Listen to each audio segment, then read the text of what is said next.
When Carmen Williams stepped out of that limousine in designer silk, Henry Crawford realized his cruel joke had just become the most dangerous gamble of his life.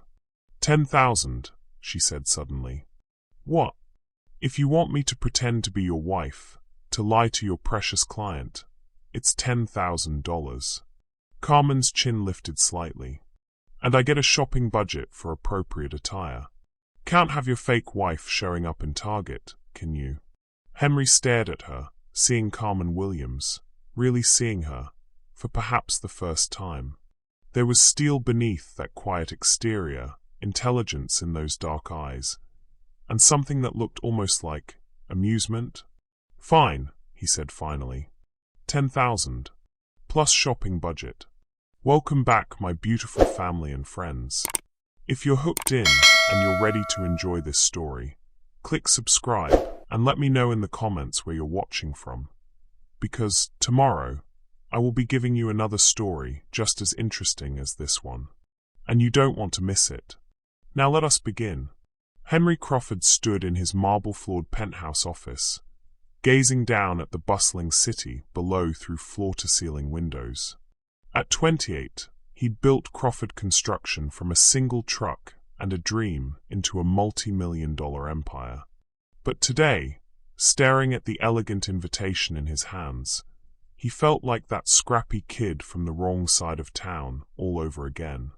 Mr. Daniel Ostenkirk cordially invites you to celebrate his 60th birthday gala. Black tie. Married couples only. The last line made his jaw clench.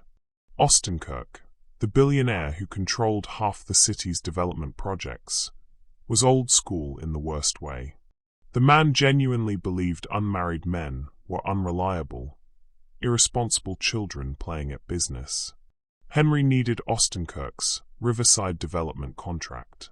$25 million. The kind of money that would cement Crawford Construction's place among the city's elite firms forever. The sound of a vacuum cleaner hummed from the adjacent conference room. Carmen Williams, his housekeeper for the past 2 years, was doing her usual meticulous work. Henry barely noticed her most days. She was just there. Quiet, efficient, invisible.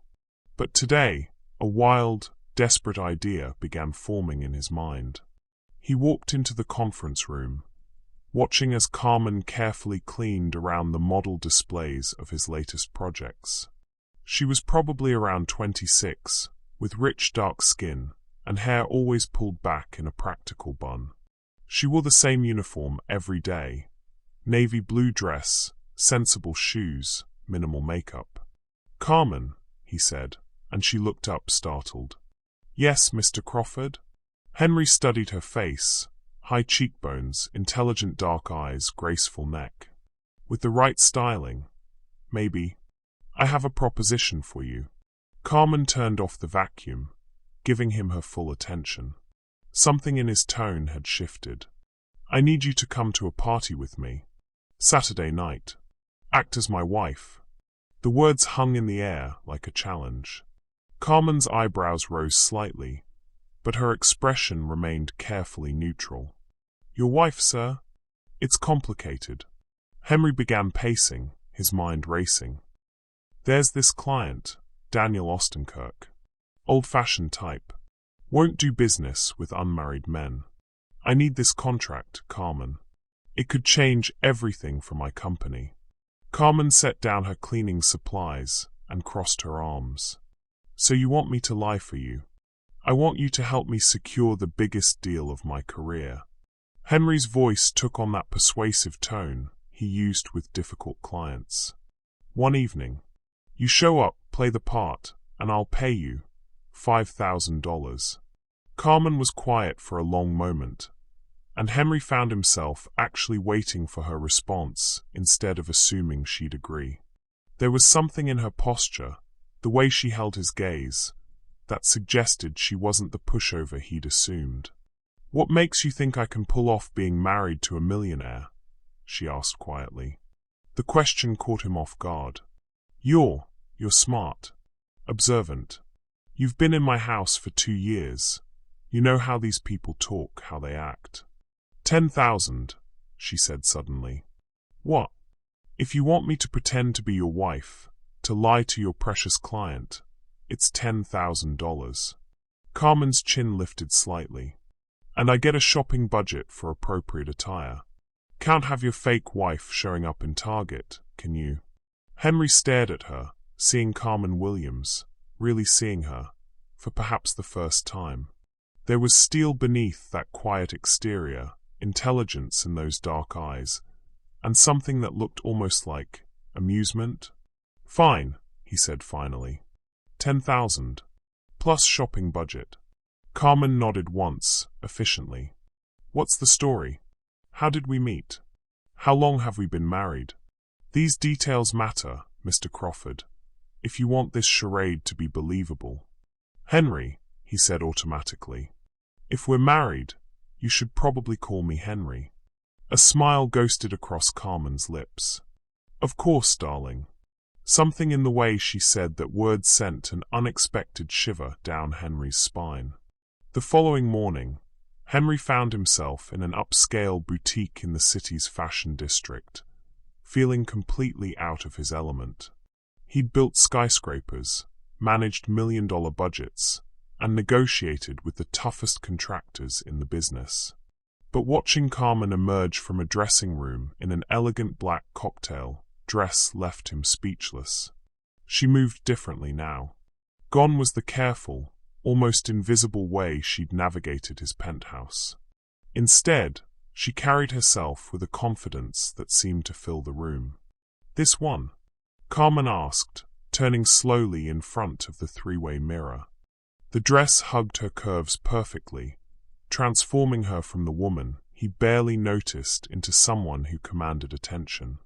Her hair, freed from its usual bun, cascaded in soft waves past her shoulders. Yes. That's perfect, Henry managed. The boutique owner, a sharp-eyed woman named Vivian, clapped her hands together. Stunning. But we'll need shoes, jewelry, a clutch. She paused, studying Carmen with professional interest.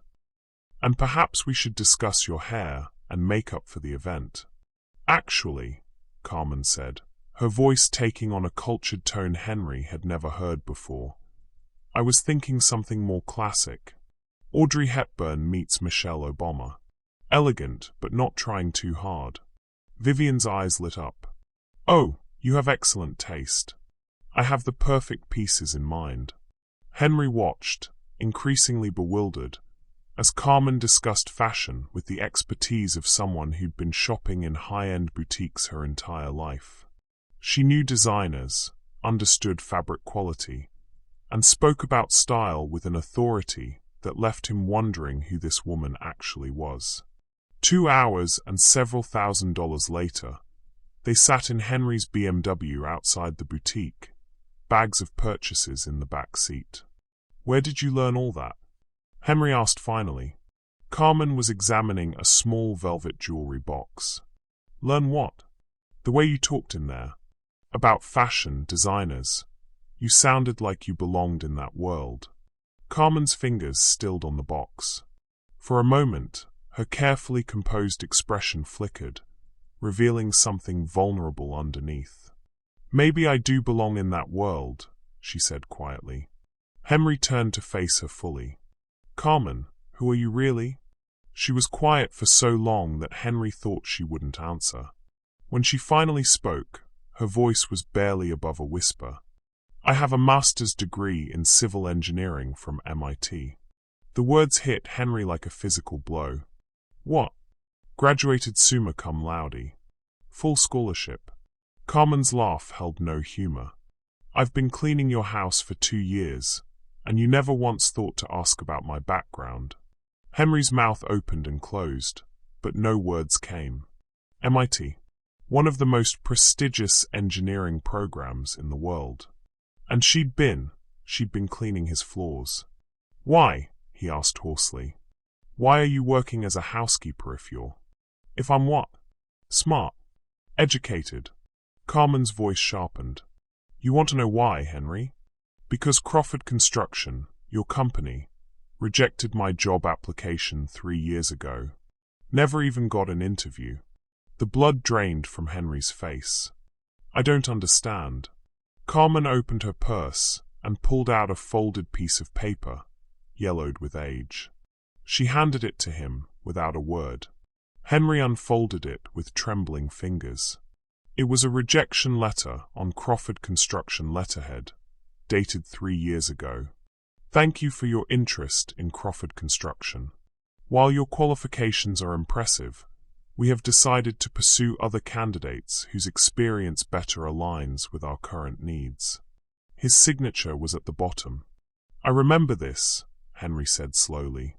But I didn't personally review. He stopped, the realization hitting him. Jenkins, my former HR manager. He screened all applications before they reached me. Your former HR manager who believed that construction was a man's world, and that diversity hires were social experiments. Carmen's voice was deadly calm. That Jenkins. Henry closed his eyes, remembering. He'd fired Jenkins 8 months ago for exactly those outdated attitudes, but the damage was already done. How many qualified people had been rejected because of that man's prejudices? Carmen, I had no idea. If I had seen your application personally, you would have hired the black woman with the MIT degree to clean your house instead of build your buildings. Carmen's smile was sharp as glass. No, I would have. Henry stopped, forcing himself to really think. Would he have? 3 years ago, he'd been so focused on rapid expansion, so trusting of his staff to handle the details. Would he have looked past his unconscious biases? I don't know, he admitted quietly. And that's the problem, isn't it? Something in his honesty seemed to catch Carmen off guard. Her defensive posture softened slightly. When I couldn't get hired anywhere in my field, she continued, her voice gentler now, I needed work. Any work. A friend told me about your housekeeper position. I took it because I needed to pay student loans, needed to eat. And I stayed because... She paused, looking out the window. Because I was studying you, your business, learning everything I could about Crawford Construction from the inside. Henry felt like the ground was shifting beneath him. You've been analyzing my company? Every proposal that crossed your desk, every client meeting in your home office, every late-night phone call about project delays. Carmen's dark eyes met his. I know Crawford Construction better than most of your actual employees. And now you're going to help me land the biggest contract of my career. Henry shook his head, the irony not lost on him. Why? Why would you help me after everything? Carmen was quiet for a long moment, studying his face. Because despite everything, despite the rejection letter, despite you never seeing me as anything more than hired help, you're not a bad man, Henry Crawford. Thoughtless, maybe. Privileged, absolutely. But not cruel. She reached over and touched his hand briefly. The contact sent an unexpected jolt through him. And because, she continued, Daniel Ostenkirk's Riverside Development Project includes low-income housing units. If Crawford Construction gets that contract, those homes will actually get built properly. I've seen your work. You don't cut corners when it comes to safety and quality. Henry stared at their joined hands, feeling something shift in his chest. This woman, brilliant, accomplished, gracious enough to help him despite his failures, was nothing like the person he'd imagined her to be. There's something else, Carmen said, withdrawing her hand. About the party tomorrow night. What? A small smile played at the corners of her mouth. Daniel Ostenkirk's first major project was a civil engineering feat, the Harbor Bridge reconstruction in 1987. It's still considered one of the most innovative uses of cable-stayed design in the country. Henry blinked. How do you know that? Because I wrote my master's thesis on innovative bridge construction techniques. Ostenkirk's project was a major case study. Carmen's smile widened. You wanted someone who could play the part of your wife convincingly? Henry, I can discuss his work in detail that will make his eyes light up. For the first time since this crazy plan had formed, Henry felt a flicker of hope. Maybe, just maybe, this could actually work. But as he looked at Carmen, really looked at her, seeing the intelligence in her eyes, the quiet strength in her bearing, he realized something that terrified him. This wasn't just about the contract anymore. The night of Daniel Ostenkirk's 60th birthday gala arrived with unseasonable warmth for October. Henry stood in his penthouse bedroom, adjusting his bow tie for the third time, his hands trembling slightly. The black tuxedo felt like armor, but he'd never felt more vulnerable. A soft knock on his bedroom door made him turn. Henry? The car will be here in 10 minutes. Come in, he called, then forgot how to breathe. Carmen stepped into his bedroom, and Henry's world tilted on its axis. The woman who had quietly cleaned his house for 2 years was gone, replaced by someone who looked like she'd stepped off the cover of Vogue. The midnight blue gown hugged her figure perfectly, the silk fabric catching the light as she moved. Her hair was styled in an elegant updo that showcased the graceful line of her neck, and diamond earrings. Real ones, he'd insisted, caught the lamplight. But it was her eyes that held him captive. Confident, mysterious, and something else he couldn't quite name. Will I do? Carmen asked, and there was the slightest hint of nervousness beneath her composed exterior. You're... Henry cleared his throat, searching for words. You're breathtaking. A genuine smile crossed Carmen's face, the first truly unguarded expression he'd seen from her since their conversation in the car. Thank you. She moved closer, reaching up to adjust his crooked bow tie with practiced fingers. Now, let's review our story one more time. Her proximity was intoxicating. The subtle scent of her perfume, the warmth radiating from her skin. Henry forced himself to focus. We met at a charity auction 2 years ago, he recited. You were there representing your... What was it? My environmental consulting firm, Carmen supplied smoothly. We bonded over our shared interest in sustainable construction practices. Right. We've been married for 8 months. Small ceremony, just close family. Carmen nodded, then surprised him by taking his hands in hers. Henry, there's something we need to discuss about tonight. What? Her dark eyes searched his face. When we're in there, when we're playing this role, some of what happens might feel real. The way we'll need to touch each other, look at each other, speak to each other. I need you to understand that it's just performance. The words should have been reassuring. Instead, they sent a strange pang through his chest. Of course, he said. Just business. Just business, Carmen agreed, but neither of them moved to step away. The doorman's call from the lobby broke the spell. Their limousine had arrived.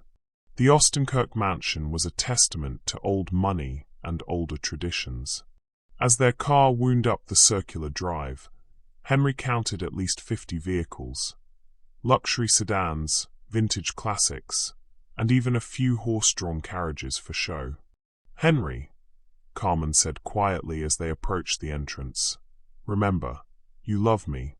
Not the idea of me, not what I represent, but me.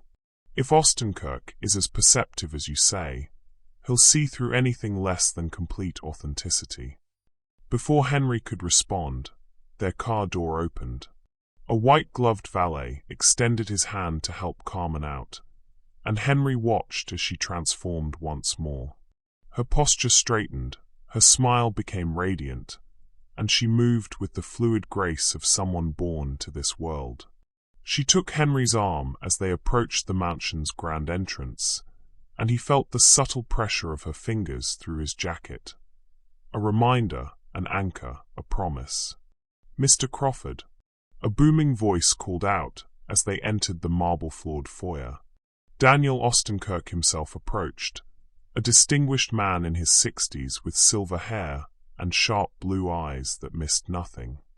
"Mr. Ostenkirk," Henry replied, extending his hand. "Happy birthday. Thank you for including us." But Ostenkirk's attention had already shifted to Carmen, his eyes lighting with obvious appreciation. "And this must be the wife I've heard so little about," Ostenkirk said with a slight reproach in his voice. "Carmen Crawford," she said smoothly, offering her hand. "It's an honor to meet you, Mr. Ostenkirk. I've long admired your work, particularly the Harbor Bridge project." Ostenkirk's eyebrows rose with genuine surprise. "You know about Harbor Bridge?" Carmen's smile was brilliant. "I studied civil engineering, and your innovative use of cable-stayed design in that reconstruction was groundbreaking. The way you solved the soil stability issues while maintaining the bridge's historical aesthetic, pure genius." Henry watched Ostenkirk's expression transform from polite interest to genuine engagement. This was better than he'd dared hope. "My dear," Ostenkirk said, his voice warming considerably, "you're the first person at one of these parties who's ever mentioned that project with any real understanding. Most people just know I'm the bridge man." "Oh, but it's so much more than that," Carmen continued, her enthusiasm clearly genuine. "The engineering challenges you faced, the underground springs, the historical preservation requirements, the need to maintain traffic flow during construction. Any one of those would have been a career-defining problem. You solved all of them simultaneously." Ostenkirk beamed, and Henry realized he was witnessing something extraordinary. Carmen wasn't just playing a role. She was sharing a genuine passion, connecting with Ostenkirk on a level that had nothing to do with their charade. "Henry," Ostenkirk said, turning to him with new respect in his eyes, "you've married a remarkable woman. How did you manage to find someone so beautiful and brilliant?" Henry looked at Carmen, seeing the way her eyes sparkled as she discussed engineering principles, the animated way she gestured when explaining complex concepts, the sheer joy on her face when engaging with someone who understood her expertise.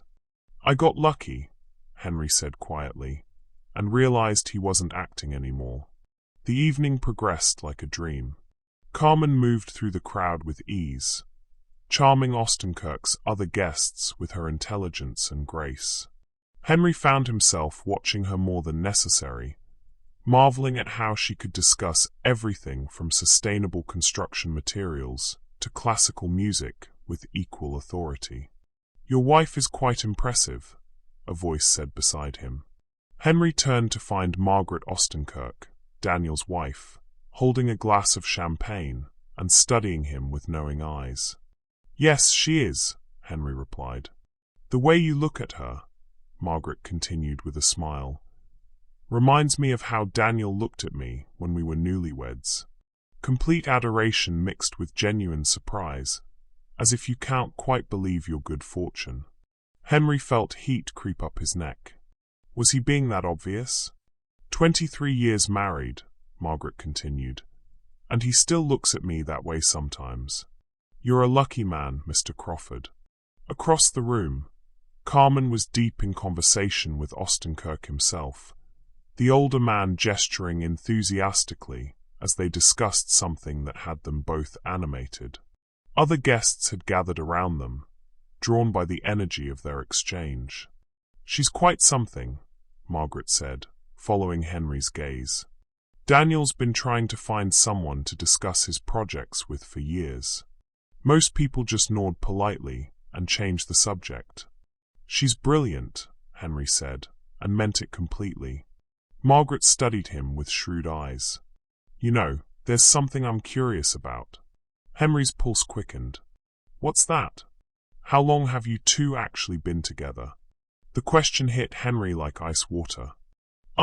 We've been married 8 months." Margaret's smile was gentle but knowing. "Mr. Crawford, I've been watching people at parties for decades.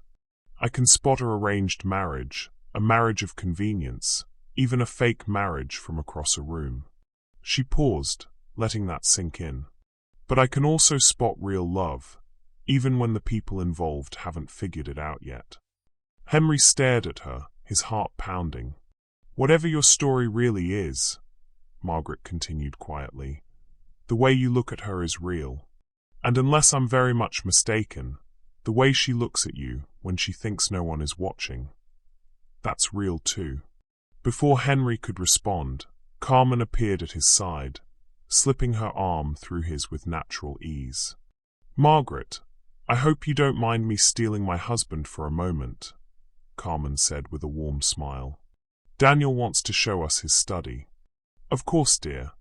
You two go ahead. As they walked away, Carmen leaned close to Henry's ear. Phase 2, she whispered, her breath warm against his skin. He wants to talk business. But Henry barely heard her. Margaret's words echoed in his mind, and he found himself stealing glances at Carmen, wondering if what she'd said could possibly be true. Ostenkirk's private study was a shrine to engineering excellence. The walls were lined with framed blueprints, scale models of his most famous projects, and photographs of construction sites spanning 5 decades. Carmen moved through the room like she was in a museum, pausing to examine each display with genuine reverence. Magnificent, she breathed, stopping before a detailed model of the harbour bridge. Is this the original design model? It is indeed, Ostenkirk said, his chest swelling with pride. Most people walk right past it. Most people don't understand what they're looking at, Carmen replied, leaning closer to examine the intricate cable work. The precision required for this tension calculation, it's poetry in mathematics. Henry watched the exchange, feeling increasingly like an outsider in his own scheme. Carmen and Ostenkirk were communicating in a language he only partially understood, their shared passion creating an intimacy that had nothing to do with business deals or fake marriages. Now then, Ostenkirk said, settling into a leather chair behind his massive oak desk. Let's talk about why you're really here, Henry. Henry's mouth went dry. Sir, the Riverside Development contract, Ostenkirk said with a knowing smile. You think I don't know that's why half the men at this party brought wives they barely know? Marriage of convenience to impress the old fool who won't do business with bachelors. Carmen's hand found Henry's, squeezing gently. The touch steadied him, gave him courage. Mr. Ostenkirk, Henry began carefully, I won't insult your intelligence by pretending that contract isn't important to my company. But you brought the wrong kind of wife for that game, Ostenkirk interrupted, his eyes twinkling with amusement. He gestured toward Carmen. A trophy wife would have smiled vacuously and complimented my home. A business arrangement would have stuck to safe topics and tried not to draw attention. But you brought a woman who knows more about structural engineering than most of my project managers. Henry felt sweat beading on his forehead. Was Ostenkirk seeing through their deception? Carmen, Ostenkirk continued, turning to her directly, what's your opinion on the Riverside Project's foundation challenges? Carmen straightened, and Henry could see her mind working. Well, given the proximity to the river and the soil composition reports I've seen in the preliminary studies, I'd be concerned about seasonal water table fluctuations. The low-income housing units in particular will need deep foundation systems, probably driven piles to bedrock. Ostenkirk leaned forward. Expensive solution. Necessary solution, Carmen replied firmly. You can't build affordable housing that won't be affordable to maintain. Poor foundation work means costly repairs that the residents can't afford. It's not just bad engineering, it's bad ethics. Even if it means a smaller profit margin. Carmen's eyes flashed. Especially then. What's the point of building homes that won't stand up to the first major storm? You'd be creating a disaster, not housing. The room fell silent. Henry held his breath, wondering if Carmen had just cost him the contract with her idealistic stance. Then Ostenkirk began to laugh. "Brilliant," the older man exclaimed, slapping his desk. "Absolutely brilliant. Henry, your wife has just solved the one concern I had about awarding you this contract." Henry blinked. "She has. 3 other firms have bid on Riverside. All of them proposed shallow foundation systems to cut costs and maximize profits. But Carmen's right. That's short-sighted and ultimately destructive." Ostenkirk stood and began pacing. "I've been looking for a contractor who understands that this project is about more than money. It's about building something lasting, something that serves the community properly." He turned to face them both. "Henry, if you're willing to commit to deep foundation systems for the entire project, proper pile foundations, not the cheaper alternatives, the contract is yours." Henry felt the room spin. $25 million, hanging in the balance based on a conversation about foundation engineering he barely understood. "The costs," he began, "will reduce your profit margin from 28% to 18%, Carmen said quietly. "Still very profitable, just not obscenely so." Both men stared at her. Henry, because he had no idea she knew his company's financials that precisely. Ostenkirk, because he was clearly impressed by her business acumen. "How could you possibly know that?" Henry asked. Carmen's cheeks flushed slightly. "I told you I've been studying your company. I've seen your cost projections, your material supplier contracts, your labor agreements.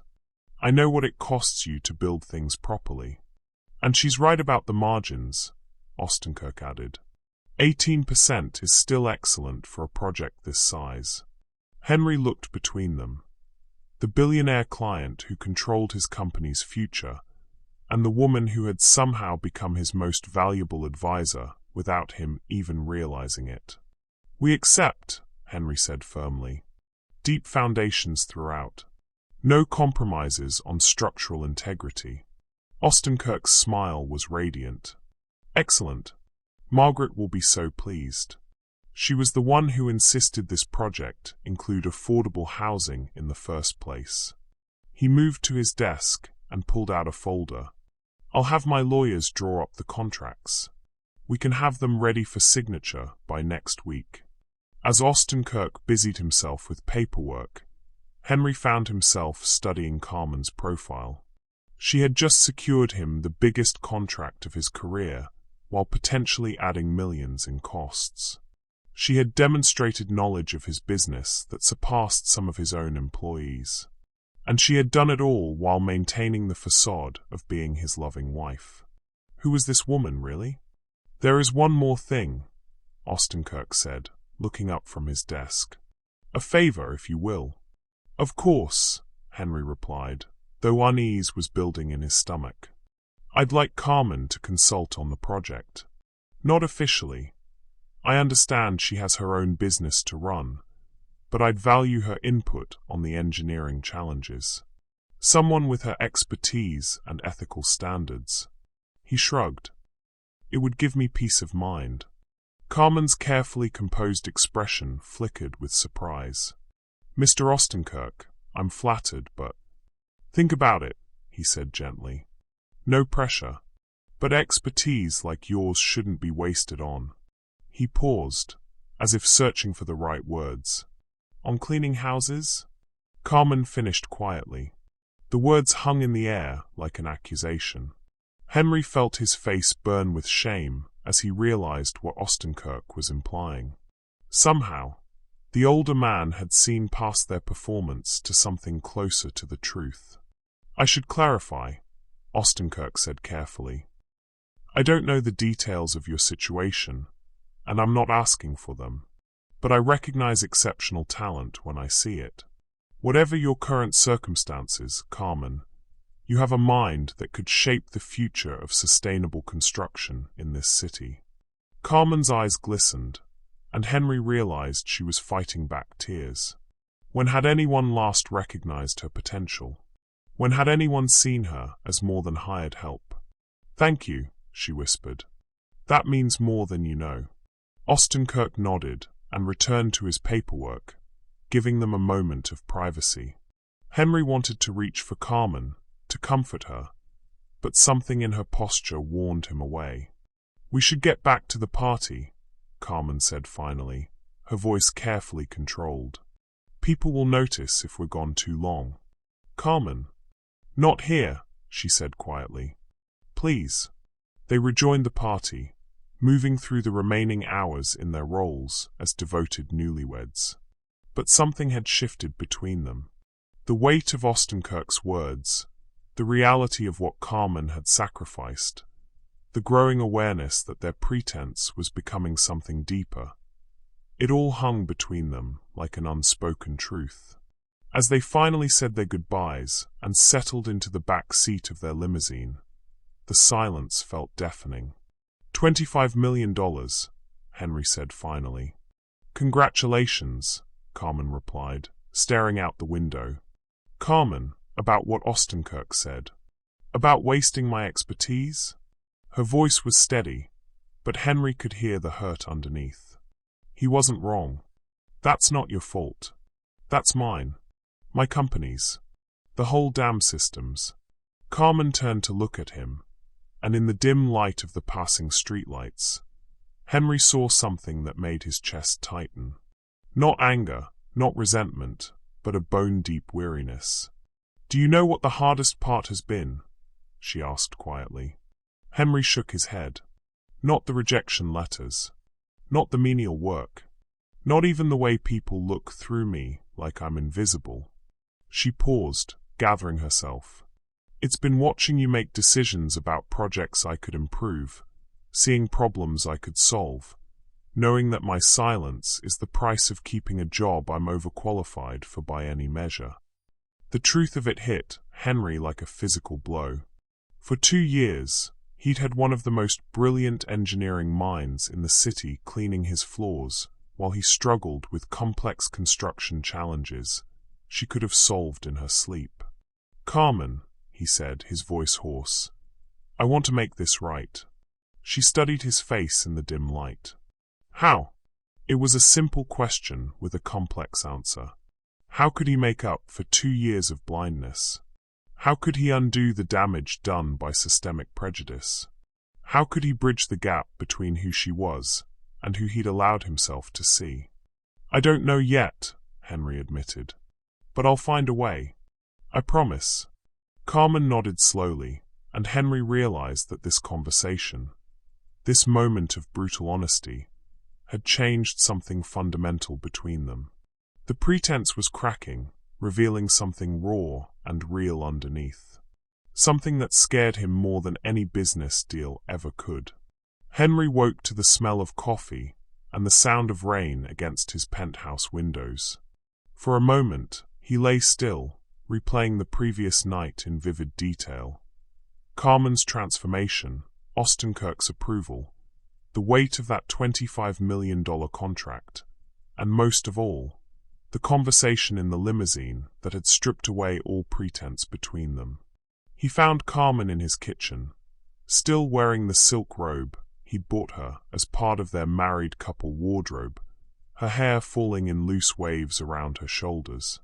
She was reading something on her phone while sipping coffee from one of his expensive Italian cups. "Good morning," he said, suddenly unsure of how to act around her now that their performance was over. "Morning," she replied without looking up. "There's coffee. And you made the business pages." She handed him her phone.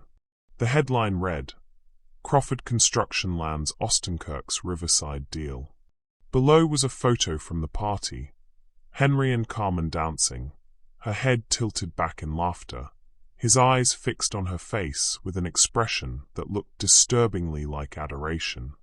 "We look convincing," Henry said, trying to keep his voice light. "Very," Carmen agreed, taking back the phone. "Margaret Ostenkirk called this morning, by the way." Henry's coffee cup froze halfway to his lips. "She what?"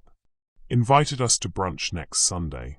She wants to discuss some charity project she's involved with, something about education funding. Carmen's tone was carefully neutral. I told her we'd love to come. Carmen, we can't keep this up indefinitely. Eventually people will expect to see us together, and we what? Carmen turned to face him fully, and Henry saw something in her expression that made his words die in his throat. We can't pretend to care about each other. We can't fake being happy together. The question hung between them, loaded with implications neither of them seemed ready to address. That's not what I meant, Henry said quietly. What did you mean? Henry set down his coffee cup, running his hands through his hair.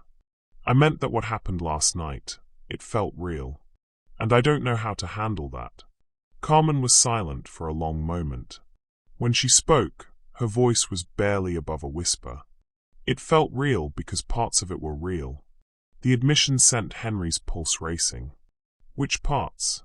Instead of answering, Carmen moved to the window, looking out at the rain-soaked city below. I have to go. I need to get home, change clothes, figure out what comes next. Carmen, wait.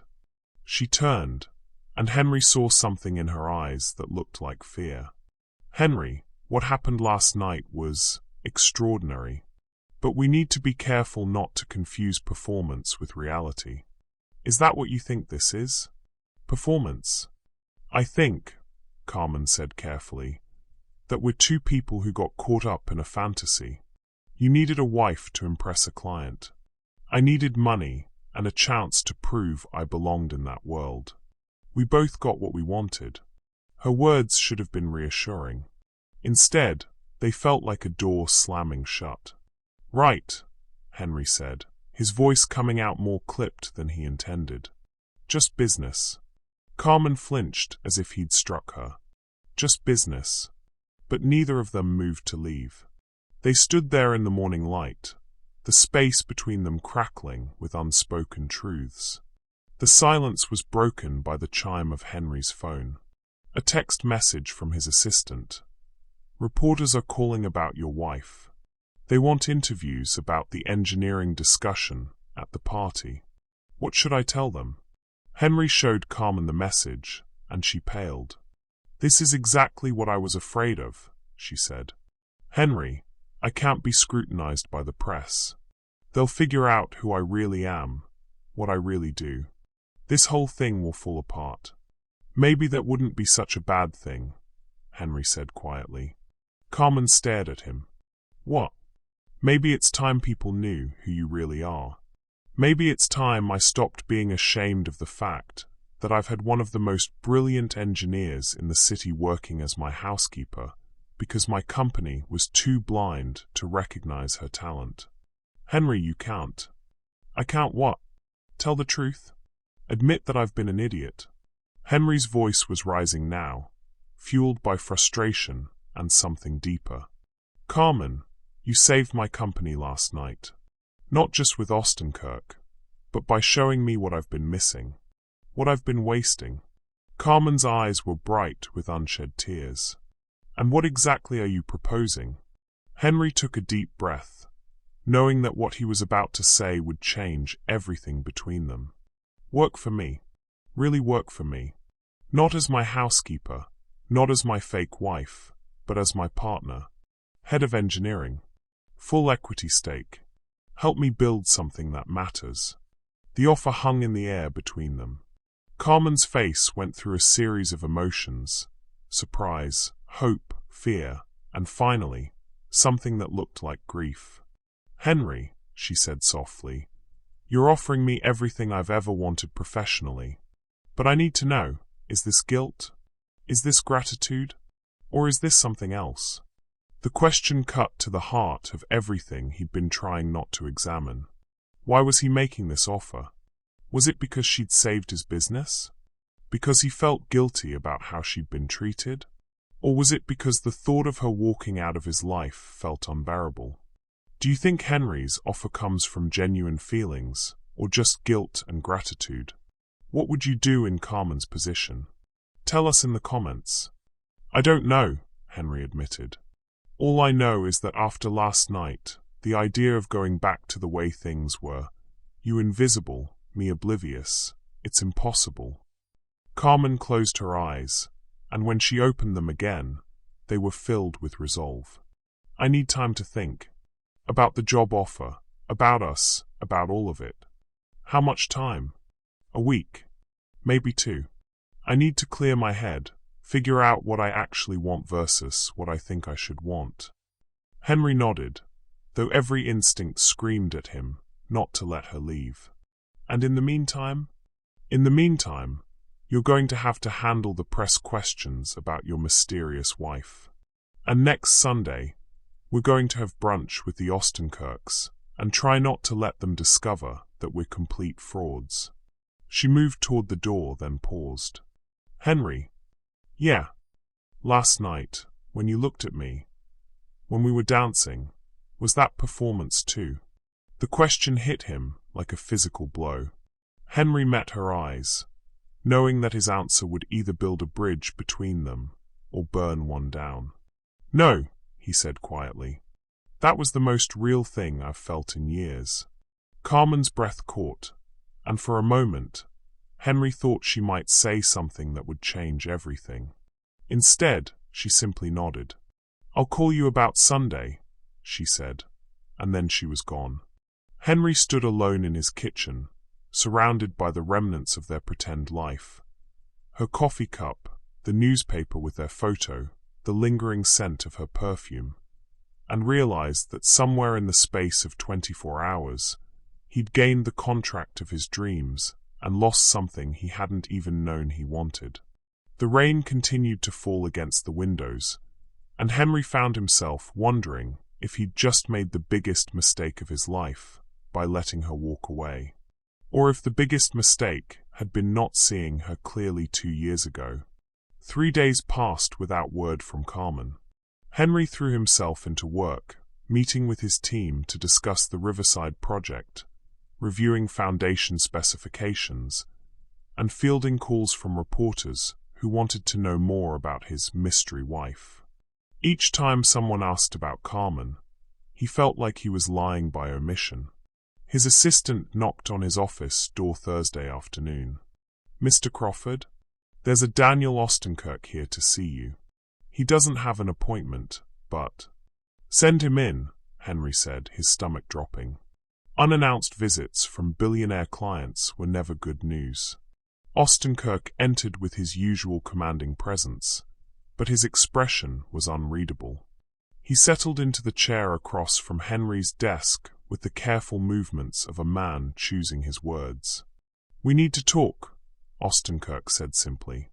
Henry's mouth went dry. Of course. Is there an issue with the contract? Not with the contract. With your wife. The words hit Henry like ice water. I don't understand. Ostenkirk leaned back in his chair, studying Henry with those sharp blue eyes. I've lived 60 years, built a business empire, and survived more than my share of deception. I didn't get where I am by being easily fooled. Henry felt sweat beading on his forehead. Mr. Ostenkirk. Carmen Williams, Ostenkirk continued, his voice calm but implacable. MIT graduate, summa cum laude. Applied to Crawford Construction 3 years ago and was rejected by your former HR manager. Currently employed as your housekeeper. The world seemed to tilt sideways. Henry gripped the arms of his chair, trying to process how Ostenkirk could possibly know all of this. How? I have extensive resources, Henry. When I meet someone with Carmen's expertise, I make it my business to learn their story. Ostenkirk's expression softened slightly. The question is, what are we going to do about it? Henry's mind raced through possibilities: denial, explanation, damage control. But looking at Ostenkirk's face, he realized there was only one option left. The truth. She needed the money, Henry said quietly. Student loans, living expenses. When she couldn't get hired in her field, she took whatever work she could find. And you had no idea who she was? Henry's shame burned in his throat. None. For 2 years, I had one of the most brilliant engineers in the city cleaning my floors, and I never bothered to ask about her background. Ostenkirk nodded slowly. And the marriage? Henry closed his eyes. Fake. A business arrangement, so you'd consider me for the contract. Carmen needed money. I needed a wife. It seemed. He opened his eyes. It seemed simple. But it's not simple anymore, is it? The question hung in the air. Henry thought about Carmen's laugh at the party, the way she'd lit up when discussing engineering, the look in her eyes when she'd asked if his feelings were performance. No, Henry admitted. It's not simple anymore. Ostenkirk was quiet for a long moment. When he spoke, his voice was surprisingly gentle. Henry, I'm going to tell you something that might surprise you. I don't care that your marriage is fake. Henry stared at him. You don't? What I care about is waste. Talent wasted, potential squandered, brilliant minds relegated to menial tasks because of prejudice and blindness. Ostenkirk leaned forward. Carmen Williams is exactly the kind of person this city needs in positions of influence. The fact that she's been cleaning houses instead of designing them is a tragedy. I've offered her a position, Henry said quickly. Head of engineering, full equity stake. And she's thinking about it. Ostenkirk's smile was knowing. She's not thinking about the job, Henry. She's thinking about you. The words hit Henry like a revelation. What do you mean? A woman with Carmen's intelligence doesn't need a week to decide whether to take her dream job. She needs a week to figure out if the man offering it to her sees her as a person or a solution to his problems. Henry felt something crack open in his chest. How do I convince her it's the former?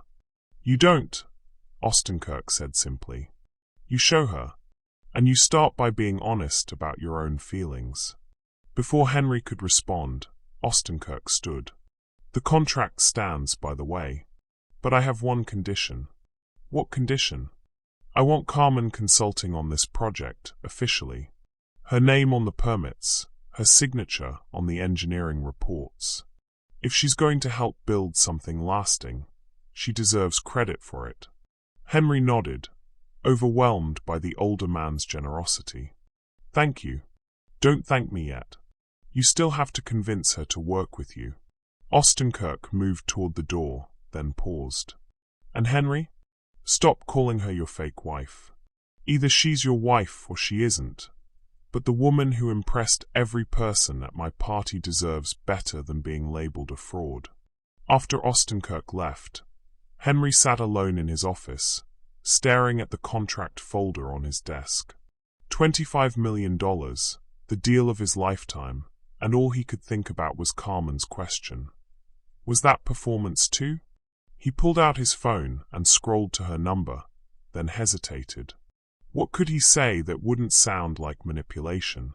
How could he convince her that his feelings were real when he was still figuring that out himself?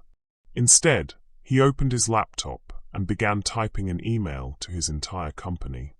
Subject: Changes in leadership structure.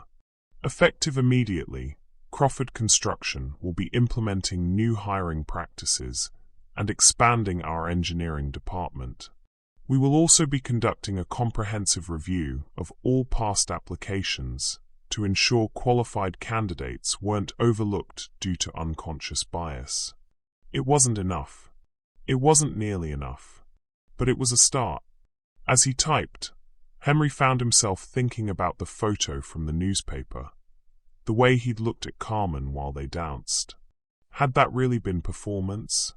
Or had he been falling for her without realizing it, hiding behind the safety of their fake marriage to avoid confronting feelings that terrified him?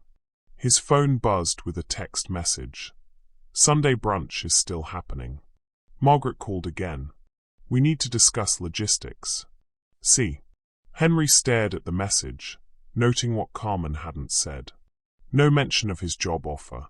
No reference to their conversation. Just the practical matter of maintaining their deception for one more performance.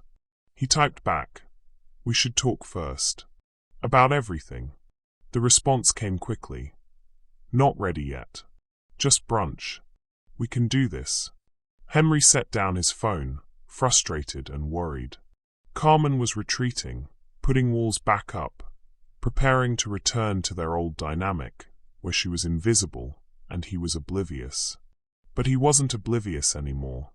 And he was beginning to understand that what he felt for her had nothing to do with gratitude or guilt, and everything to do with the way his world had shifted when she'd smiled at him in that boutique, when she'd taken his hand at the party, when she'd looked at him like he was someone worth believing in. The question was, would he have the courage to tell her that before it was too late? Outside his office window, storm clouds were gathering, and Henry couldn't shake the feeling that Sunday's brunch would determine everything. Not just the fate of their fake marriage, but the possibility of something real growing from the ashes of their deception. Sunday morning arrived grey and threatening, with wind rattling the windows of Henry's penthouse. He stood in his bathroom, adjusting his tie for the fourth time, his hands trembling slightly. In 2 hours, he and Carmen would sit across from the Ostenkirks and pretend to be happily married, while everything real between them remained unspoken. The doorbell rang at precisely 11 o'clock. Henry opened it to find Carmen standing in the hallway, elegant in a navy dress and pearls, her expression carefully composed. She looked like the perfect society wife, polished, appropriate, untouchable. "Ready?" she asked, her tone briskly professional. "Carmen, we need to talk before." "No," she said firmly, stepping past him into the apartment. "We need to get through today. That's all." Henry watched as she moved through his living room, checking her reflection in the hall mirror, adjusting her purse strap. Every gesture was precise, controlled, designed to maintain distance. "You're scared," he said quietly. Carmen's hands stilled on her purse clasp. "Of course I'm scared. We're about to have brunch with people who could destroy both our reputations if they discover the truth. That's not what you're scared of." She turned to face him, and for a moment, her carefully constructed mask slipped.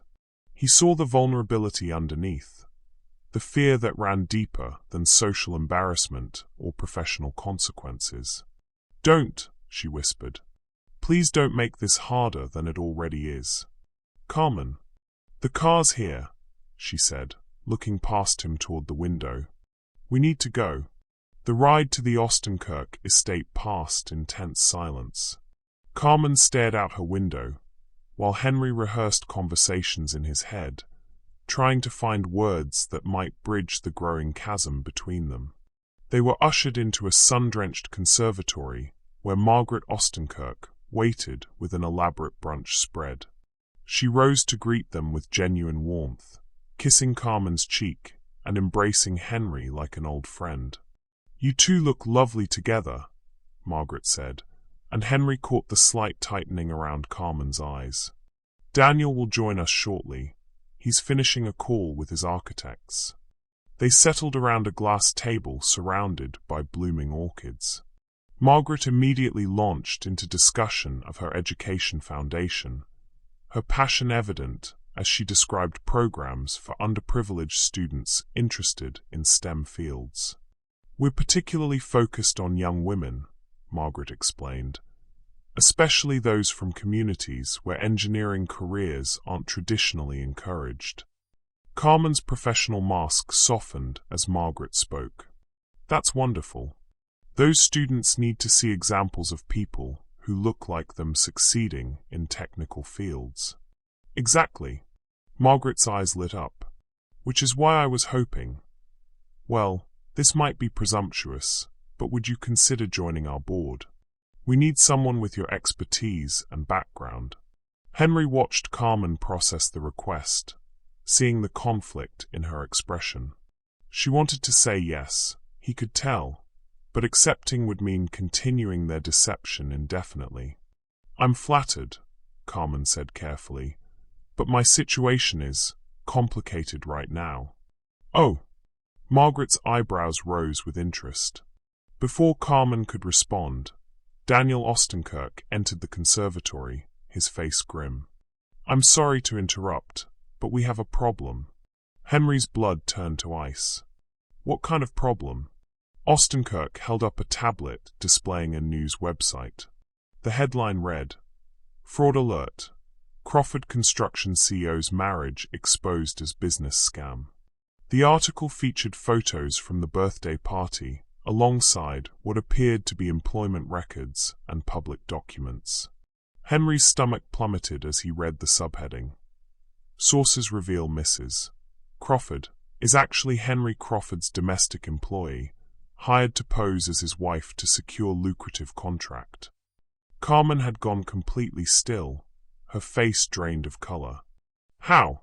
Henry started. Anonymous tip to a gossip blogger, Ostenkirk said grimly. Someone with access to employment records, background checks, the works. This went live an hour ago, and it's spreading fast. Margaret looked between them with dawning understanding. Oh, my dear children, what have you done? The weight of their deception crashed down on Henry all at once. Not just the fake marriage, but the web of lies they'd built around it, the people they'd involved, the careers they'd potentially destroyed. Mr. Ostenkirk, Henry began, his voice hoarse. I can explain. Actually, you can't, Carmen interrupted, her voice deadly calm. She stood slowly, her dignity intact despite the catastrophe unfolding around them. There's no explanation that makes this acceptable. She turned to Margaret, and Henry saw tears threatening in her eyes. Mrs. Ostenkirk, I'm deeply sorry for deceiving you. Your foundation work is important, and you deserved honesty from me. Carmen, Margaret started, but Carmen was already moving toward the door. I need to leave. I need to figure out how to salvage what's left of my life. Wait, Henry said, jumping to his feet. We can handle this together. We can. Carmen whirled around, and the fury in her eyes stopped him cold. Together? She said, her voice shaking with suppressed emotion. Henry, there is no together. There never was. I was your employee playing a role, and now that role has destroyed any chance I had of being taken seriously in this city. That's not true, isn't it? Carmen's laugh was bitter. Do you think anyone will hire the woman who pretended to be married for money?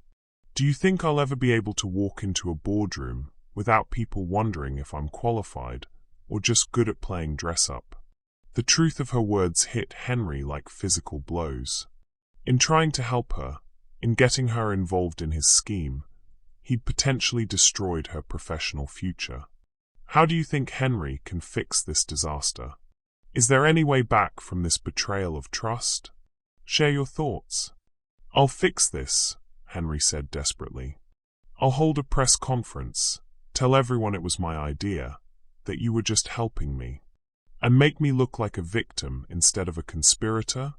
Carmen shook her head. That's not better, Henry. That's just a different kind of diminishment. Ostenkirk cleared his throat. If I may interrupt this, there might be another way. All eyes turned to him. The older man looked thoughtful, his fingers steepled as he considered the situation. The story is out, he said slowly. We can't change that, but we can control the narrative moving forward. How? Henry asked. By telling the truth. All of it. Not just the deception, but why it was necessary. The systemic failures that led to Carmen working as a housekeeper instead of an engineer. The prejudice that made this charade seem like her only option for advancement. Carmen stared at him. You want us to expose everything? I want you to take control of your story before others define it for you, Ostenkirk replied. Yes, you deceived people, but you also demonstrated extraordinary grace, intelligence, and competence under pressure. The question is, Do you want to be remembered as the woman who lied about being married, or the woman who was so brilliant she could fool a room full of industry leaders while discussing structural engineering? Margaret nodded slowly. Daniel's right. This scandal will pass, but your reputation as a talented engineer, that's something you can build on. Henry felt a spark of hope. Carmen, if we frame this right, if we're completely honest about everything. We. Carmen's voice was sharp. Henry, after today, there is no we. Whatever I do next, I do alone. The finality in her voice crushed something in Henry's chest. Carmen, please. Let me help. Let me make this right. She looked at him for a long moment, and Henry saw the exact moment when whatever fragile hope she'd been holding on to finally died. You can't make this right, she said quietly, because the fundamental problem isn't the scandal or the press or even the deception. The fundamental problem is that I fell in love with someone who saw me as a solution to his business problem, and I was foolish enough to think it might become something real. The admission hit the room like a thunderclap. Margaret gasped softly. Ostenkirk's eyebrows rose, and Henry felt his world rearrange itself around this truth he'd been too afraid to acknowledge. Carmen, he whispered, that's not. I never saw you as just a solution. What I feel for you. Stop, she said, holding up a hand. Just stop. I can't distinguish between what's real and what's performance anymore. And neither can you. She gathered her purse and moved toward the door with quiet dignity. Mrs. Ostenkirk, thank you for your kindness. Mr. Ostenkirk, I hope you find someone worthy of your trust for the Riverside project. And Henry. She paused, not turning around. I hope you find whatever it is you're actually looking for. Then she was gone, leaving Henry standing in the conservatory, surrounded by broken dreams and the smoking ruins of everything he thought he wanted. The storm that had been threatening all morning finally broke, rain lashing against the windows with violent intensity. Henry stared at the spot where Carmen had been standing, feeling like he was drowning in the magnitude of what he'd lost. Not just the woman he was falling in love with, but the chance to prove that love was real. The next 72 hours passed in a blur of crisis management and devastating realizations.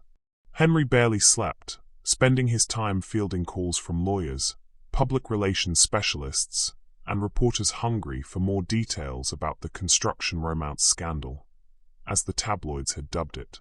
His company's stock price had dropped 12%. 3 smaller clients had already cancelled contracts. His board of directors was demanding explanations he couldn't give without making everything worse. But none of that mattered compared to the fact that Carmen had disappeared completely. Henry had called her phone dozens of times, getting only voicemail.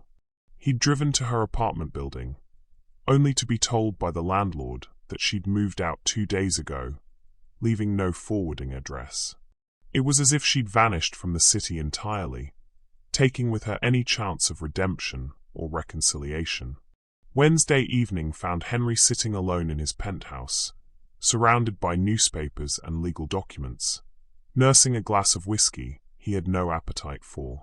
The rain that had started at the Ostenkirks had continued for 3 days straight, turning the world outside his windows into a grey, weeping blur. His doorbell rang at 8 o'clock. For a wild moment, Henry's heart leaped. Maybe Carmen had come back. Maybe there was still a chance to make things right. He rushed to the door, yanking it open with desperate hope. Daniel Ostenkirk stood in the hallway, soaked from the rain, his usually immaculate appearance disheveled. His eyes were blazing with an anger Henry had never seen before. "We need to talk," Ostenkirk said, pushing past Henry into the apartment. "Mr. Ostenkirk, I can explain." "Can you?" Ostenkirk turned to face him, and Henry was shocked to see fury radiating from every line of the older man's body. "Can you explain why I just spent the last 3 days watching one of the most brilliant people I've ever met have her reputation systematically destroyed by a media circus that you created?" Henry felt the blood drain from his face. "Have you heard from Carmen? Do you know where she is?" That's not the right question, Henry. Ostenkirk's voice was deadly quiet. The right question is, do you have any idea what you've done to her? I never meant for any of this to happen. But you did let it happen.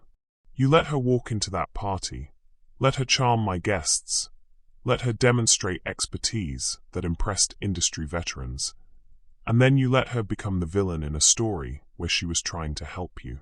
Henry sank into a chair, the weight of Ostenkirk's words crushing him. The anonymous tip to the press. Do you know who sent it? Ostenkirk's expression darkened further. Your former HR manager, Jenkins. Apparently he's been nursing a grudge since you fired him, and when he saw the party photos, he put the pieces together. The revelation hit Henry like a physical blow. Jenkins, the man whose prejudice had cost Carmen her job interview 3 years ago, had now destroyed her reputation entirely. The cruel symmetry of it was devastating. I've been trying to find her, Henry said desperately. To apologize, to make this right somehow. She doesn't want to be found. At least not by you. Henry looked up sharply. You know where she is? Ostenkirk hesitated, then nodded slowly. She came to me yesterday. Broken, humiliated, but still trying to figure out how to rebuild her life. Do you know what she asked me? Henry shook his head, afraid to hear the answer. She asked if I thought she was a fool for believing that what happened between you two might have been real. The words hit Henry like knives. What did you tell her? I told her that the way you looked at her during that dance was either the performance of a lifetime, or the look of a man falling in love despite himself. Ostenkirk's eyes bored into Henry's. The question is, which was it? Henry closed his eyes, finally confronting the truth he'd been running from since the night of the party. I love her. I've been in love with her since. God, maybe since that first day in the boutique, when she took control of the situation. Maybe even before that, and I was just too blind to see it. Then why are you sitting here feeling sorry for yourself instead of fighting for her? Because she's right. Henry exploded, jumping to his feet. She's right about all of it.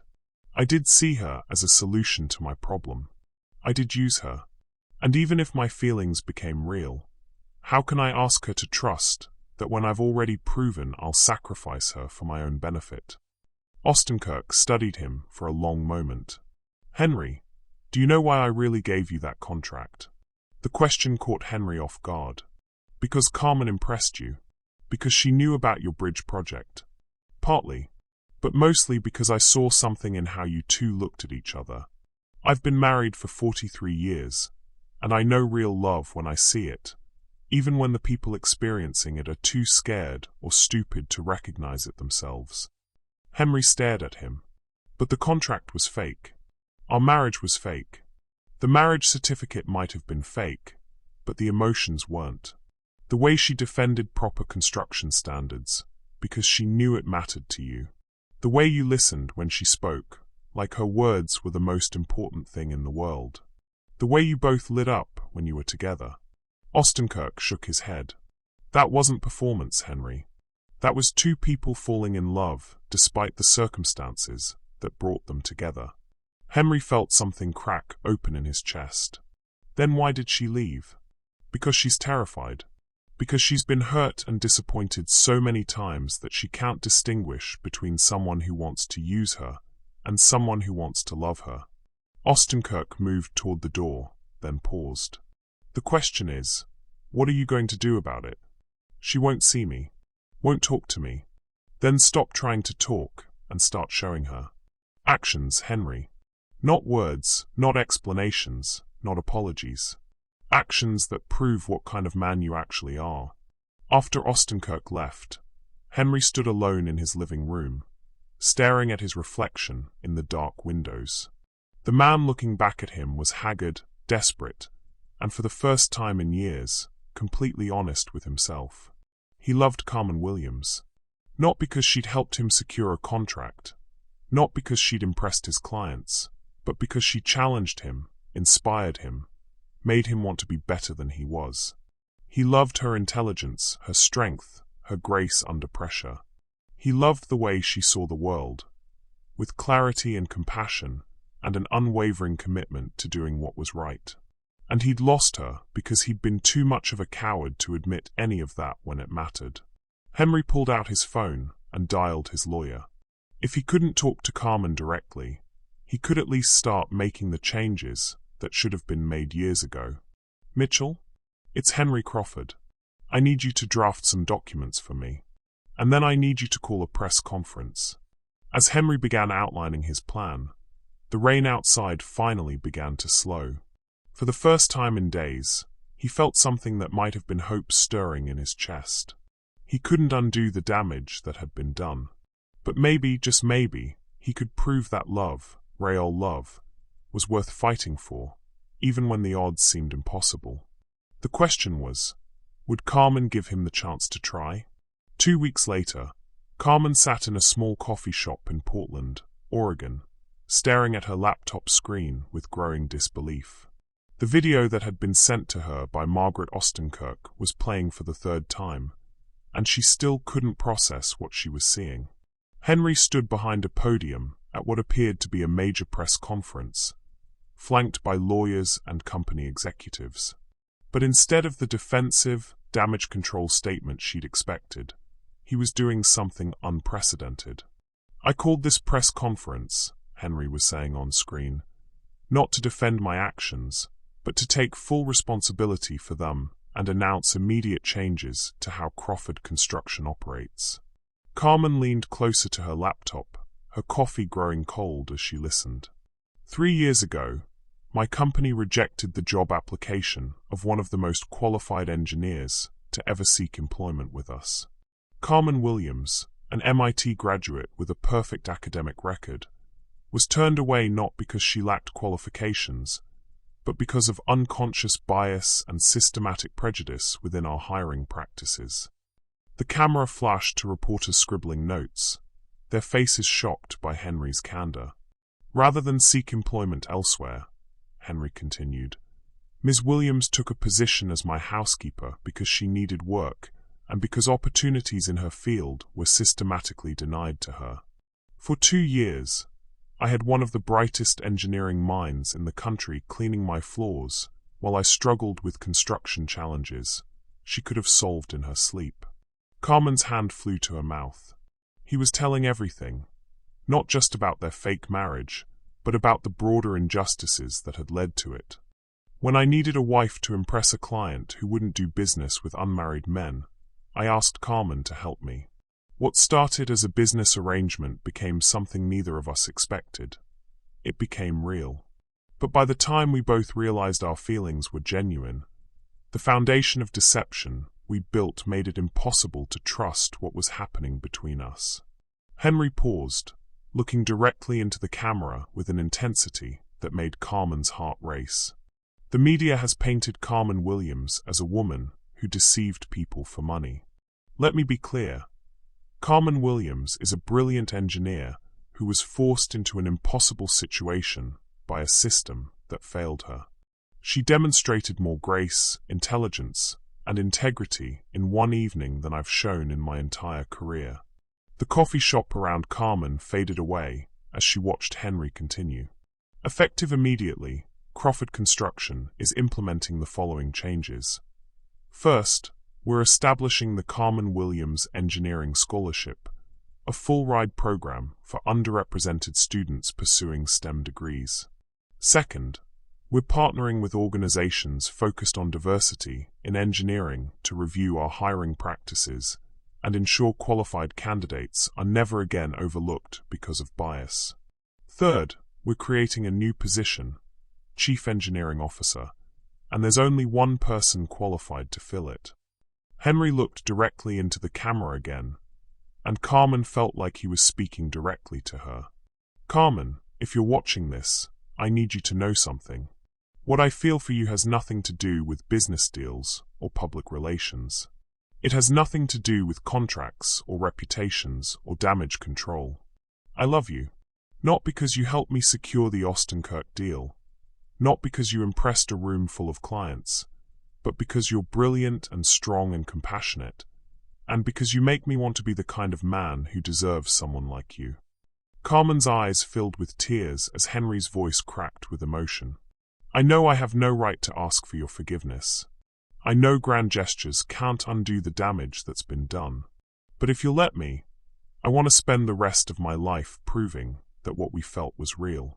That you're not just the woman I fell in love with by accident. You're the woman I choose to love on purpose, every single day. The video ended with Henry walking away from the podium as reporters shouted questions. Carmen sat in stunned silence, tears streaming down her face as she processed what she'd just witnessed. Her phone rang. Margaret Ostenkirk's name appeared on the screen. Did you watch it? Margaret asked without preamble. Yes, Carmen managed, her voice hoarse with emotion. He's been working on those changes for 2 weeks. Liquidated some of his personal assets to fund the scholarship program. And Carmen? Margaret's voice gentled. He's miserable. Absolutely miserable without you. Carmen wiped her eyes, trying to think clearly. Margaret, even if his feelings are real, how can I trust them? How can I trust myself? I've been wrong before. Have you? Margaret's voice was knowing. Or have you just been protecting yourself from being hurt again? Before Carmen could answer, her laptop chimed with an email notification. The sender was Henry Crawford, and the subject line made her heart stop. For Carmen, no response required. With trembling fingers, she opened the message. Carmen, I know you don't want to hear from me, but there are things I need to say that couldn't fit in a press conference. You asked me once if what happened between us was performance. I've been thinking about that question for 2 weeks, and I finally have an answer. It was performance at first. But somewhere between watching you take control in that boutique and seeing you light up while discussing engineering with Ostenkirk, it stopped being performance and started being real. I think it happened the moment I realized you weren't just helping me. You were teaching me. Teaching me to see beyond my own assumptions, to value substance over appearances, to recognize that the most extraordinary person in any room might be the one everyone else overlooks. You were right when you said I saw you as a solution to my problem. But you were wrong about what problem you solved. You didn't solve my business problem. You solved my life problem. You made me realize I'd been building a successful career while remaining fundamentally empty inside. I love you, Carmen. Not the woman who impressed my clients, not the engineer who saved my contract, but you, the woman who counters offers when she could have just said no, who stands up for construction workers' safety even when it costs money, who sees the beauty in bridge engineering and makes others see it too.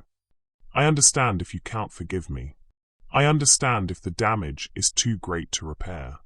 But I needed you to know that what I feel for you is the most real thing in my life, and it will remain real whether you're in Portland or Paris or on the moon.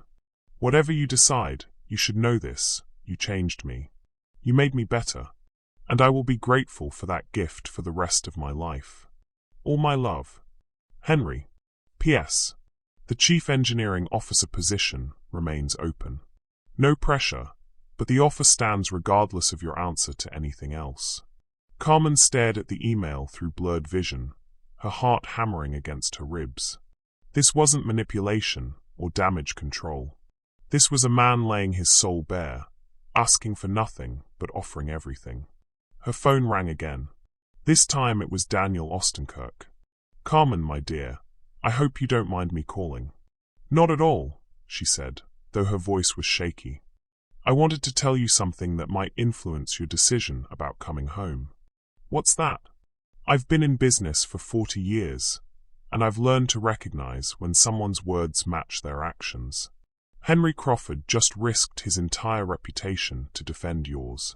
He could have thrown you under the bus, blamed everything on your deception, protected his own interests.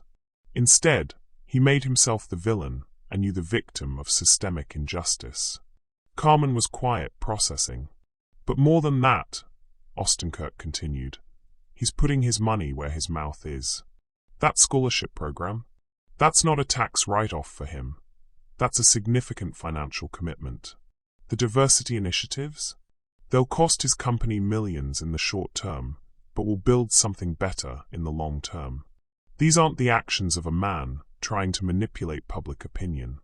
These are the actions of a man who's learned from his mistakes and is determined to do better. Daniel, Carmen said quietly, what if I'm making a mistake? What if I'm just scared? Then you're human, he replied gently. Carmen, I've watched a lot of love stories in my 60 years. The ones that last aren't the ones that start perfectly. They're the ones where two people choose to fight for each other despite the imperfect beginning. After she hung up, Carmen sat in the coffee shop for another hour, watching the rain streak down the windows and thinking about choices. About the difference between the safe path and the right path. About the courage it took to trust someone with your heart after it had been broken.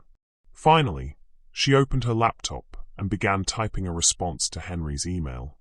Henry, I've been in Portland for 2 weeks, trying to convince myself that what I felt for you was just gratitude or loneliness, or the intoxication of pretending to be someone else for a night.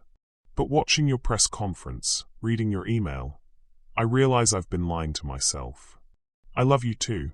Not the millionaire businessman, not the successful contractor, but you, the man who was brave enough to admit his mistakes publicly, who cares more about doing the right thing than protecting his image, who sees potential in broken things and believes they can be made whole again.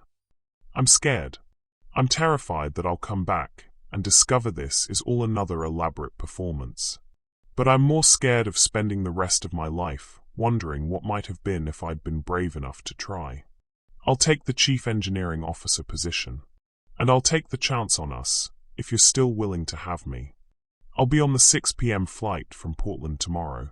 If you meant what you said about choosing to love me on purpose every single day, prove it by being at the airport when I land. If you're not there, I'll understand. But if you are, all my love. Carmen. P.S. We're going to have to plan a real wedding eventually. I'm thinking something small, honest, and absolutely nothing like the fake marriage that started all this. Carmen hit send before she could lose her nerve, then closed her laptop and smiled through her tears. Tomorrow, she was going home. Not to her old life of invisible servitude, but to a new life where she could be seen, valued, and loved for exactly who she was. The rain outside had finally stopped, and for the first time in weeks, the sun was breaking through the clouds. 6 months later, the Crawford construction building hummed with activity as Carmen Williams Crawford walked through the halls of her new domain. As chief engineering officer, she'd revolutionized the company's approach to sustainable construction, implemented innovative safety protocols, and personally overseen the Riverside Development Project's foundation work. The low-income housing units were ahead of schedule and under budget, built with the deep foundation systems that would keep them stable for generations. More importantly, they were beautiful, designed with the same care and attention to detail as the luxury condominiums in the complex. Mrs. Crawford? Her assistant appeared at her office door. Your husband's here for the final walkthrough. Carmen smiled, her heart still skipping a beat at being called by her married name. They'd had a small ceremony 3 months ago, intimate, honest, and witnessed by the Ostenkirks, Margaret's Education Foundation Board, and a group of scholarship recipients from the Carmen Williams Engineering Program. Henry appeared in her doorway, hard hat in hand, his smile brilliant. Ready to see our masterpiece? Our masterpiece, Carmen repeated, loving the sound of that word. Everything they'd built together, the company's new direction, their marriage, their future, was a collaboration born of respect, trust, and genuine partnership. As they walked through the completed housing units, Carmen felt a deep satisfaction settle in her chest. These homes would shelter families for decades, built with integrity and designed to last. Any regrets? Henry asked as they stood on the project's observation deck, overlooking the community they'd helped create. Carmen considered the question seriously. 6 months ago, she'd been a housekeeper with hidden talents and buried dreams.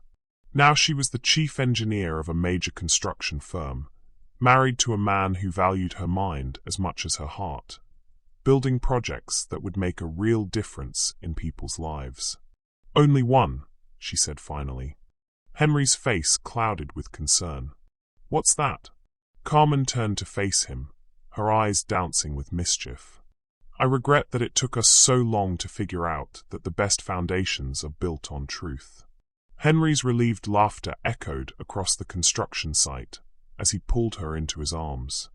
"Well then, Mrs. Crawford, let's make sure we keep building on that foundation for the next 50 years. As they kissed against the backdrop of the city they were reshaping together, Carmen knew that some structures, the ones built with love, honesty, and mutual respect, were designed to last forever.